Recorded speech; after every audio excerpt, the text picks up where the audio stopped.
എന്നെ സകല യോഗ്യതയിൽ നിറച്ച ഒരുവനുണ്ട്. ഹല്ലേലൂയ. ആ യോഗ്യത എന്നെ മാറ്റുവാൻ പറയുന്നു, ഞാൻ വന്നത് സമൃദ്ധിയായ ജീവൻ ഉണ്ടാകുവാൻ. എങ്ങനെ? എൻ്റെ കുഞ്ഞ് വിശന്ന്, എൻ്റെ ബ്ലേസ് വിശന്ന് പറയാണ്, എനിക്ക് കഴിക്കാൻ വേണം.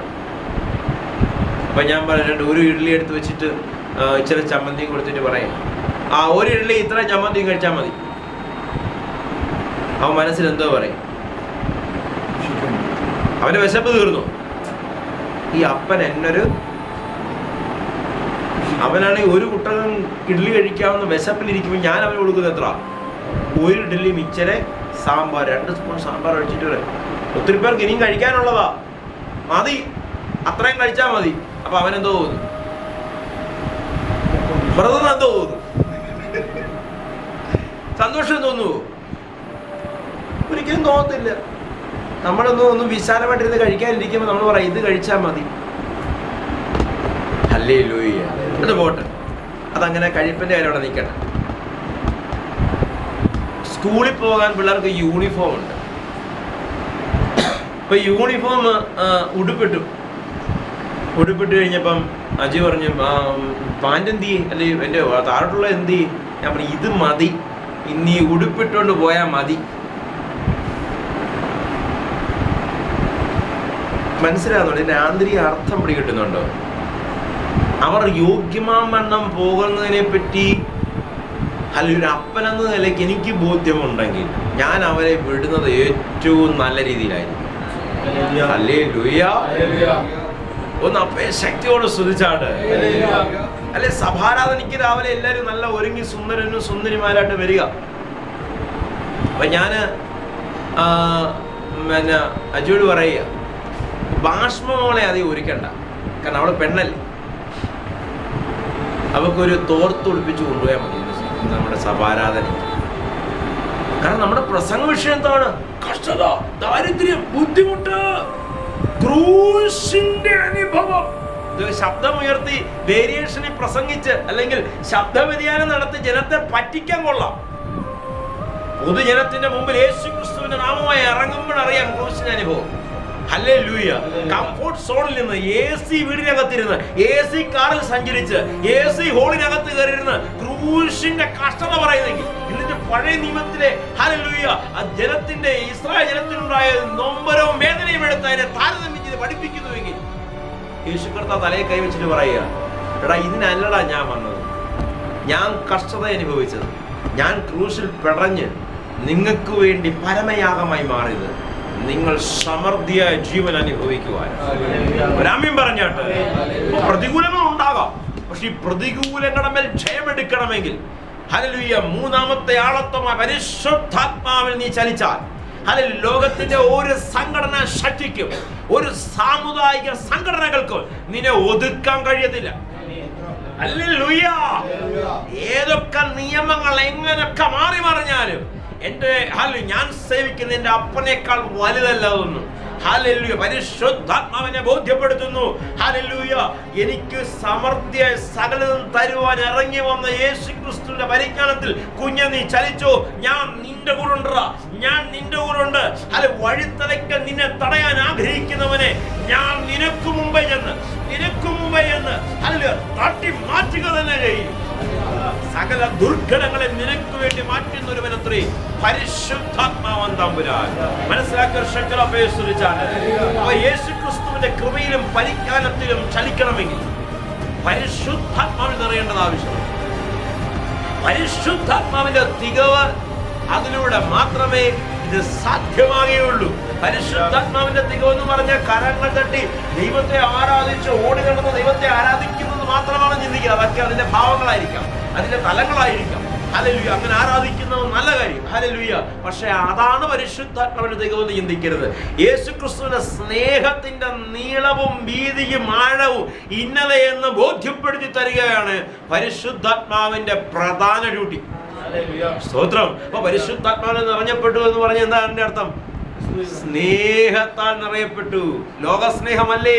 ഹല്ലേലൂയ. കഴിഞ്ഞ ദിവസത്തെ മീറ്റിങ്ങിനകത്ത് ഞാൻ പറഞ്ഞു, ലോകസ്നേഹം ദൈവസ്നേഹത്തോട് ശത്രുത്വമാകുന്നു.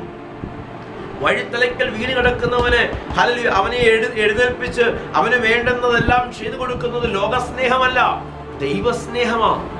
Hallelujah, hallelujah. വീണ് കിടക്കുന്ന തളർന്നു കിടക്കുന്ന ഭാര്യയെ പരിചരിക്കുന്നത്, എണ്ണിച്ച് നടക്കാൻ വയ്യാത്ത ഭർത്താവിനെ പരിചരിക്കുന്നത് ലോകസ്നേഹമല്ല, ദൈവസ്നേഹമാണ്. ലോകസ്നേഹത്താൽ ചലിക്കുന്നവൻ ആ ഭർത്താവിനെ കിട്ട് വേറെ ആളുകളെ തപ്പിപ്പോകും. ലോകസ്നേഹത്താൽ ചലിക്കുന്നവൾ ഹല്ലേലൂയ വേറെ തലത്തിൽ പോകും. ഹല്ലേലൂയ. ജഡത്തിന്റെ സ്നേഹവും ലോകസ്നേഹവും ഹല്ലേലൂയ ഒരേ തലത്തിൽ സഞ്ചരിക്കുമ്പോൾ ഹല്ലേലൂയ ദൈവത്തിന്റെ സ്നേഹം, പരിശുദ്ധാത്മാവിന്റെ ദൈവമുള്ള സ്നേഹം അത് മറ്റൊന്നാണ്. ഹല്ലേലൂയ ഡിവൈനാണ്, ഡിവൈൻ ലവ് ആണ്, ദൈവികമായ ഹല്ലേലൂയ ഹല്ലേലൂയ പരിശുദ്ധമായ സ്നേഹം.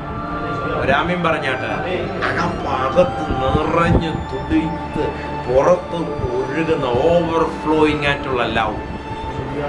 മനസ്സിലാക്കിയ ശക്തിയോടെ അപ്പയെ സ്തുതിച്ചാട്ട് ചേർന്ന് കർത്താവിനെ സ്തുതിച്ചേ.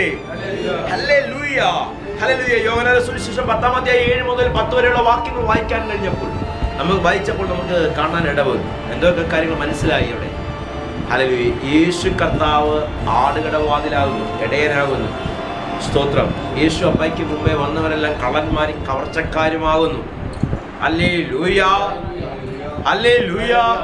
യേശു അപ്പായി ഭൂമണ്ഡലത്തിൽ വന്നത് എന്തിനു വേണ്ടി? സമൃദ്ധിയായ, ഇതിനു വേണ്ടിയിട്ടാണ് വന്നത്. സമൃദ്ധിയായ നിത്യതയിൽ എത്തിക്കുക മാത്രമല്ല അപ്പയുടെ ലക്ഷ്യം, ഈ ഭൂമണ്ഡലത്തിൽ നിനക്ക് വേണ്ടുന്നതെല്ലാം സപ്ലൈ എന്നുള്ളത് കർത്താവിന്റെ ലക്ഷ്യമാണ്. സ്തോത്രം. അതൊന്നുമല്ല സഹോദര, കർഷകയ ബുദ്ധിമുട്ടാന്ന് പ്രസംഗിക്കുന്നവരൊക്കെ ജീവിക്കുന്ന എങ്ങനെയാണെന്ന് നോക്കിയിട്ട് വേണം ഹല്ലേലൂയ അതിനോട് പ്രത്യുത്തരം പറയുവാൻ. കഴിയുന്ന കാര്യങ്ങളൊന്നും മറുപടി പറയണ്ട. ആത്മാവിൽ ചലിക്കുക, ആത്മാവിലൂടെ കാര്യങ്ങളെ വിവേചിക്കുക, ആത്മാവിലൂടെ കാര്യങ്ങളെ ബോധ്യപ്പെട്ട് മുന്നോട്ട് ചലിക്കുക. ഉറപ്പാ നിന്നോട് വാദിക്കുന്നതിന് മുമ്പിൽ ദൈവം നിന്നെ ഉയർത്തി മാനിക്കുക തന്നെ ചെയ്യും. Hallelujah, hallelujah. യേശു കർത്താവിനെ അറിഞ്ഞിട്ട് നാളെ കീറിയ ഉടുപ്പും ഹല്ലേലൂയ തകർന്ന ജീവിത സാഹചര്യങ്ങളിലൂടെ മുന്നോട്ട് പോകാനല്ല കർത്താവ് ആഗ്രഹിക്കുന്നു. നല്ലൊരപ്പൻ നിന്നെ സമൃദ്ധിയായി നടത്തുവാൻ ആഗ്രഹിക്കുന്നു. ഒരു തൊഴിലിന് വേണ്ടി നീ ആഗ്രഹിക്കുന്നെങ്കിൽ കർത്താവ് നിനക്കൊരു തൊഴിൽ തരിക തന്നെ ചെയ്യും. അല്ലെങ്കിൽ ഒരു സ്ഥാനക്കയറ്റം നീ ആഗ്രഹിക്കുന്നെങ്കിൽ കർത്താവ് തരിക തന്നെ ചെയ്യും. അല്ലെങ്കിൽ പൂർണ്ണമായ ദൈവനാമത്തിൽ നിൽപ്പാനാണ് നീ ആഗ്രഹിക്കുന്നത്, കർത്താവ് നിന്റെ ജീവിതത്തിൽ തരിക തന്നെ ചെയ്യും. അല്ലെങ്കിൽ അനേക സഭകൾക്ക് വാരിക്കൂരി കൊടുക്കാനുള്ളത് കർത്താവെ എന്റെ കൈ തരണമെന്ന് പറയാൻ കർത്താവ് അത് തരിക തന്നെ ചെയ്യും. അല്ലെങ്കിൽ അനേകം ദൈവദാസന്മാർ പട്ടണി കൊണ്ട് നെട്ടം തിരിയുന്നവരുണ്ട്. അപ്പ അവരെ ഈ സത്വർത്തമാനത്തിലൊന്ന് ബലപ്പെടുത്തുവാൻ, അല്ലെങ്കിൽ അവർക്ക് വേണ്ടുന്ന സപ്ലൈ ചെയ്യുവാൻ എന്നെ ഒന്ന് ബലപ്പെടുത്തണം നീ പ്രാർത്ഥിക്കുന്നുവെങ്കിൽ ഈ നാളിൽ കർത്താവ് നിന്നെ ബലപ്പെടുത്തുക തന്നെ ചെയ്യും. രാമ്യം പറഞ്ഞാട്ടെ, അല്ലെങ്കിൽ ഒന്നും എന്റേതാണെന്ന് അവിടെ ആ ഒരു അഭിപ്രായം ഉണ്ടാകത്തില്ല. എല്ലാം എന്റേതാണെന്ന ചിന്ത ഉണ്ടാകുന്നത് കൃപയിൽ നിന്ന് വ്യതിചലിച്ചു പോകുമ്പോഴാണ്. സ്വന്തം പ്രവർത്തനത്തിൽ സ്വന്തം ശക്തികൾ നേടുന്നത് എന്ന് ചിന്തിക്കുമ്പോഴാണ് ഇത് എന്റേത്, ഞാൻ നേടിയത്, ഞാൻ ആർജിച്ചത് എന്നൊരു ചിന്ത ഉണ്ടാകുന്നത്. എന്റെ അപ്പ തന്നു, അപ്പയുടെ നാമത്തിൽ ഞാനത് വിനിയോഗിക്കുന്നു, വരുന്നു, വിനിയോഗിക്കുന്നു, പിന്നെയും കർത്താവ് സപ്ലൈ ചെയ്തുകൊണ്ടേയിരിക്കും. ഹല്ലേലൂയ. കർത്താവ് നമ്മളെ എങ്ങനെ ജീവിക്കാൻ ആഗ്രഹിക്കുന്നത്, എങ്ങനെ മുന്നോട്ട് ചലിക്കാൻ ആഗ്രഹിക്കുന്നത്, അക്കോർഡിംഗ് ടു ഹിസ് സ്റ്റാൻഡേർഡ്, അവന്റെ നിലവാരത്തിനനുസരിച്ച് നമ്മളെ ചലിപ്പിക്കാൻ അവൻ ആഗ്രഹിക്കുകയാണ്. ഹല്ലേലൂയ. രാജാതിരാജാവായവൻ, കർത്താവായവൻ അവന്റെ സന്തതി പട്ടണിയിരിക്കുവാൻ, ബുദ്ധിമുട്ട് അനുഭവിക്കുവാൻ ഒരു നാളും അവൻ സമ്മതിക്കത്തില്ല. സൈന്യങ്ങളുടെ തമ്പുരാൻ നിനക്കൊരു ഉറപ്പ് തരുന്നു. അതിൽ നിന്റെ മുമ്പാകെ ഉയർന്നു വരുന്ന സങ്കട ശക്തി എത്ര തന്നെ വലുതായാലും, എത്രയൊക്കെ സൈന്യങ്ങൾ നിനക്കെതിരെ വാള് ഉയർത്തി ഓടി വന്നാലും നിന്റെ അടുത്തോട്ടത് അടുക്കത്തില്ല. Hallelujah, hallelujah, hallelujah. ഗർജിക്കുന്ന സിംഹങ്ങളുടെ ഹല്ലേലൂയ സിംഹക്കുഴിയിൽ ദാനിയേലായിരിക്കുമ്പോൾ ദാനിയേലിന് വേണ്ടി ഇറങ്ങി വന്ന അതേ ദൈവം യേശു കർത്താവ് ഇതാ നിനക്ക് വേണ്ടി ഇറങ്ങി വരും. ഹല്ലേലൂയ. മുന്നോട്ട് എങ്ങനെ ചലിക്കുമെന്നോർത്ത് ഭാരപ്പെട്ട് നിന്ന ഹല്ലേലൂയ ജനത്തിനു മുമ്പാകെ ഹല്ലേലൂയ ഹല്ലേലൂയ ചെങ്കടലിനെ വിഭാഗിച്ച് ആ ജനത്തെ നടത്തിയ അതേ ദൈവം ഇതാ യേശു കർത്താവ് നിനക്ക് വേണ്ടി നിന്റെ പ്രതിസന്ധികളുടെ നടുവിൽ ഇറങ്ങി വരും. രാമ്യം പറഞ്ഞാട്ട് ശക്തിയോടെ സ്തുതിച്ചാട്ട് അബ്രഹാമിനെ ചേർത്ത് പിടിച്ച് ഊർധാവിൽ ചുംബിച്ച് ഹല്ലേലൂയ ഹല്ലേലൂയ സൈനിക ശക്തികൾക്ക് നേരെ പോരാടുവാൻ ബലപ്പെടുത്തിയവൻ അതേ ദൈവം യേശു കർത്താവ് നിനക്ക് വേണ്ടി പ്രവർത്തിക്കുക തന്നെ ചെയ്യും. ഹല്ലേലൂയ, യേശു കർത്താവിന്റെ പരിജ്ഞാനത്തിന്റെ തികവിൽ ചലിക്കുന്നുവെങ്കിൽ ഉറപ്പാ ലോകത്തിന്റെ ഒരു ശക്തിക്ക് നിന്നെ ഒതുക്കുവാൻ, നിന്നെ തകർക്കുവാൻ കഴിയത്തില്ല.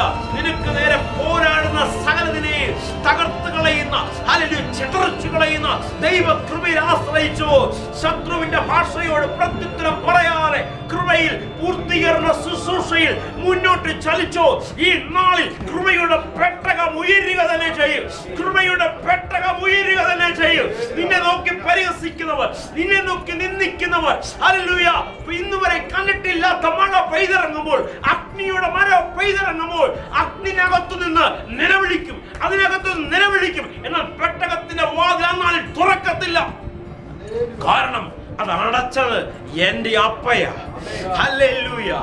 ഇന്നിതാ ഹല്ലേലൂയ, ഇന്റർനെറ്റ് മുഖാന്തരം എന്റെ കർത്താവിന്റെ നാമത്തിൽ ഇത് ഹല്ലേലൂയ കേൾക്കുന്നവർ, ഈ കൃപയുടെ പെട്ടകത്തിനകത്ത് നീ കടന്നാൽ ഉറപ്പാ ഒരു ശക്തിക്ക് നിന്നെ ഒതുക്കാൻ കഴിയത്തില്ല. പ്രമാണം കൊണ്ട് തീർത്ത ഹല്ലേലൂയ ബോട്ടിന്റെ കാര്യമല്ല ഞാൻ ഈ പറയുന്നത്. Hallelujah, hallelujah. വാഗ്ദത്ത ദേശത്ത് ഹല്ലേലൂയ വഴി നടത്തിയവന് പോലും കടക്കാൻ കഴിഞ്ഞില്ല എന്ന് പഴയ നിയമം പ്രഖ്യാപിക്കുമ്പോൾ പുതിയ നിയമത്തിലെ മധ്യസ്ഥനായ യേശു കർത്താവ് പറയുന്നു, വഴിത്തലയ്ക്ക് ഞാൻ ഉപേക്ഷിക്കത്തില്ല, ഞാൻ കൈവിടുന്നവനല്ല, എന്നിലൂടെ കടക്കുന്നവൻ രക്ഷ പ്രാപിക്കും, ഞാൻ നിങ്ങളെ ഉയർത്തി മാനിക്കുക തന്നെ ചെയ്യും.